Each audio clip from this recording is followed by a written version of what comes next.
Assalamualaikum warahmatullahi wabarakatuh. Halo teman-teman semua, selamat datang kembali di channel kami.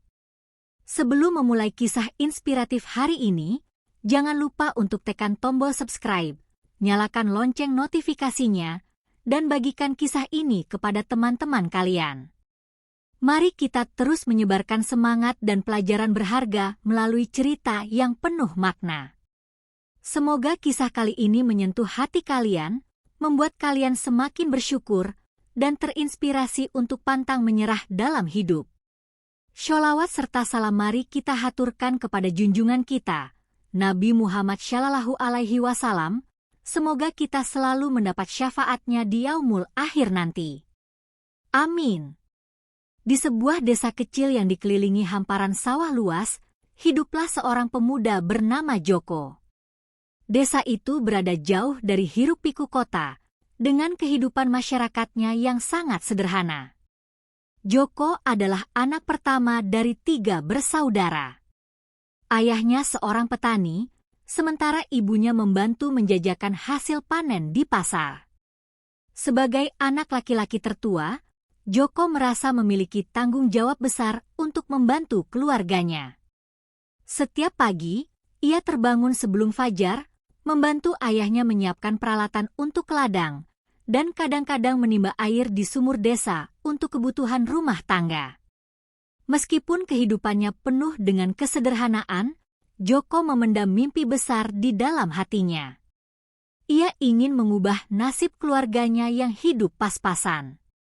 "Bu, suatu hari aku akan bikin hidup kita lebih baik," kata Joko pada ibunya saat mereka sedang duduk di teras rumah bambu mereka. Ibunya hanya tersenyum sambil mengusap kepala Joko. Baginya, mendengar harapan itu dari seorang anak yang begitu gigih adalah sumber kekuatan. Namun di balik senyumnya, ada kecemasan dalam hati sang ibu. Apakah mimpi besar Joko mampu diwujudkan di tengah keterbatasan mereka? Tekad Joko yang besar membuatnya akhirnya mengambil keputusan besar dalam hidupnya, merantau ke Jakarta. Ia mendengar cerita dari seorang tetangga yang mengatakan bahwa bekerja di kota besar bisa menghasilkan lebih banyak uang dibandingkan bekerja di desa. Di sana ada banyak proyek pembangunan. "Jo, kamu bisa coba jadi kuli bangunan. Memang berat, tapi kalau kamu rajin, insya Allah rezekimu lancar," ujar Pak Parjo, tetangga yang pernah merantau ke Jakarta. Joko pun pamit pada keluarganya. Malam sebelum keberangkatannya, ia duduk di dekat ibunya yang sedang menganyam tikar. "Bu, Joko pergi untuk mimpi kita ya. Doakan Joko sukses di sana." Ibunya hanya mengangguk, menahan tangis yang perlahan membasahi pipinya. "Hati-hati di sana, Nak. Jangan lupa salat. Ingat selalu bahwa kita di sini mendoakanmu." Setelah memeluk orang tuanya dan adik-adiknya, Joko naik ke bus menuju kota besar dengan penuh harapan. Tiba di Jakarta, ia tertegun melihat gedung-gedung tinggi menjulang yang tak pernah ia lihat sebelumnya. Hiruk-pikuk jalanan membuatnya merasa kecil, tetapi tekadnya untuk membantu keluarganya di desa membuatnya bertahan.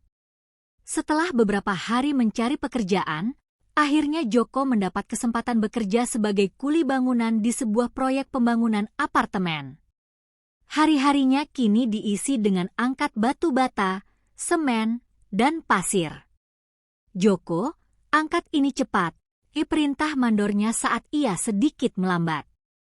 Pekerjaan berat itu ia jalani tanpa mengeluh, karena ia tahu setiap tetes keringat yang jatuh adalah untuk masa depan yang lebih baik. Di tengah kesibukannya bekerja, proyek baru mulai bergulir, pembangunan rumah seorang pengusaha kaya bernama Pak Wijaya. Rumah itu direncanakan menjadi salah satu hunian paling mewah di kawasan itu. "Jo, mulai besok kamu pindah ke proyek baru," ujar sang mandor. Proyek rumah Pak Wijaya dimulai dengan semangat besar dari seluruh pekerja, termasuk Joko. Rumah itu tampak seperti istana yang akan menjadi pusat perhatian. Pekerjaan semakin intens, karena pembangunan rumah harus selesai tepat waktu sesuai keinginan majikan. Joko bekerja dari pagi hingga petang. Di sela-sela kesibukannya itu, ia mulai menyadari keberadaan seorang gadis cantik yang sering keluar masuk rumah besar tersebut. Gadis itu tampak anggun dan berbeda dari para pekerja di lokasi. "Siapa dia?" bisik Joko kepada teman kerjanya. "Oh, itu Lila, anak Pak Wijaya," jawab temannya sambil tertawa kecil. Lila, anak Pak Wijaya, dikenal sebagai gadis yang ramah meski hidup bergelimang kemewahan. Suatu siang, Lila mendekati para pekerja sambil membawa minuman dingin. "Ini untuk kalian. Kerja keras sekali, ya?" katanya sambil tersenyum. Joko terkejut mendapat perhatian langsung dari anak majikannya. "Terima kasih, Mbak," jawabnya canggung sambil mengambil minuman yang diberikan. Diam-diam, perhatian kecil itu membuat hati Joko bergetar. Semakin hari, Lila sering muncul di lokasi proyek. Ia penasaran dengan kehidupan para pekerja, khususnya Joko. Suatu hari, ia bertanya, "Mas Joko, susah nggak tinggal di desa?" Joko tersenyum mendengar pertanyaan itu. "Hidup di desa itu susah dan senang tergantung cara kita melihatnya, Mbak. Yang penting kita bersyukur," jawabnya. Interaksi mereka terus berlanjut. Dalam obrolan singkat di sela istirahat, Joko menceritakan kehidupan keluarganya di desa, mimpinya untuk mengubah nasib, dan perjuangannya sebagai kuli bangunan di kota besar. Bagi Lila, cerita itu adalah sesuatu yang tak pernah ia dengar sebelumnya. Ia melihat Joko sebagai sosok yang sederhana, pekerja keras, dan punya tujuan hidup yang kuat. Di sisi lain, Joko mulai merasakan sesuatu yang tak biasa ketika berbicara dengan Lila, meskipun ia tahu batas antara mereka. Namun, hubungan yang mulai terjalin ini tak luput dari perhatian Pak Wijaya. Ketika suatu hari ia melihat putrinya berbicara dengan Joko, amarahnya langsung memuncak. "Lila, kamu tidak boleh terlalu dekat dengan pekerja itu. Ingat siapa kamu," bentaknya. Lila hanya menunduk tanpa berani membalas. Dari kejauhan, Joko melihat adegan itu dengan hati yang berdebar. Ia merasa bahwa dirinya adalah seseorang yang tak seharusnya berada di dunia Lila. Meski dilarang oleh ayahnya, Lila tetap menyempatkan diri untuk berbicara dengan Joko. Ia tahu betul bahwa ayahnya tidak akan menerima hubungan itu, tetapi hatinya berkata lain.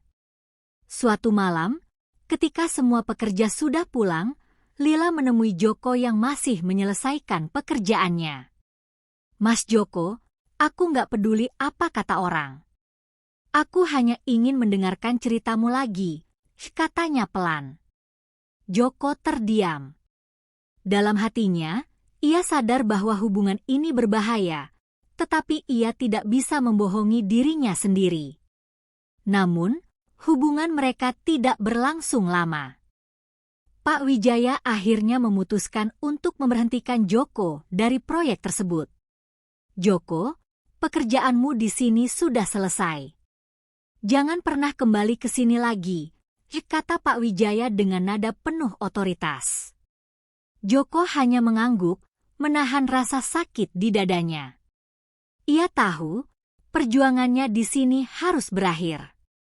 Setelah meninggalkan proyek tersebut, Joko tidak menyerah. Dengan uang hasil kerja kerasnya, ia mulai merintis usaha kecil-kecilan di bidang renovasi rumah. Awalnya, pekerjaan itu tidak mudah. Banyak rintangan yang ia hadapi, mulai dari kurangnya klien hingga keterbatasan alat kerja. Namun, Joko tetap gigih dan percaya bahwa setiap usaha akan membuahkan hasil. Dalam beberapa tahun, usaha Joko berkembang pesat. Ia mulai mendapat proyek-proyek besar dan mampu mempekerjakan orang lain. Namanya mulai dikenal di kalangan pengusaha sebagai kontraktor yang jujur dan handal.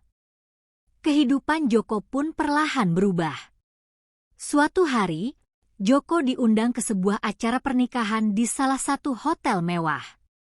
Ia tidak menyangka bahwa di sana, ia akan bertemu kembali dengan Lila.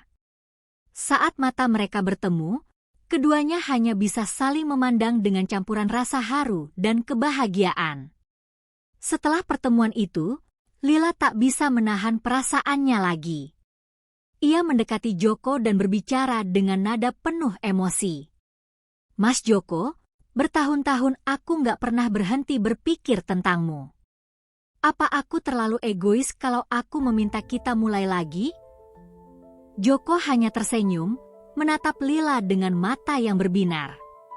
"Lila, rasa itu tak pernah pergi," jawabnya lirih. Kata-kata itu membuat air mata Lila mengalir deras. Kabar hubungan mereka kembali terdengar oleh Pak Wijaya. Berbeda dari sikapnya yang dulu, Pak Wijaya kini melihat Joko sebagai pria yang pantas untuk putrinya. Ia menemui Joko dan berkata, maafkan saya, Joko. Saya salah menilai kamu dulu. Kamu adalah orang yang tepat untuk Lila." Dengan ketulusan hati, Joko menerima permintaan maaf itu. Akhirnya, Joko dan Lila melangsungkan pernikahan yang sederhana namun penuh kebahagiaan. Prosesi itu dihadiri keluarga dekat dan para pekerja yang pernah bekerja dengan Joko. Suasana haru menyelimuti setiap tamu yang hadir. Pernikahan itu bukan hanya tentang bersatunya dua insan, tetapi juga tentang perjalanan penuh liku yang mereka lewati. Joko membuktikan bahwa ketulusan dan kerja keras mampu mengubah segalanya. Sementara Lila, dengan cintanya yang teguh, menunjukkan bahwa cinta sejati bisa melewati batas apapun. Mereka hidup bahagia, dan Joko tak lupa berbagi rezeki dengan orang-orang di desanya. Kehidupan mereka menjadi bukti bahwa perjuangan dan cinta mampu menciptakan keajaiban.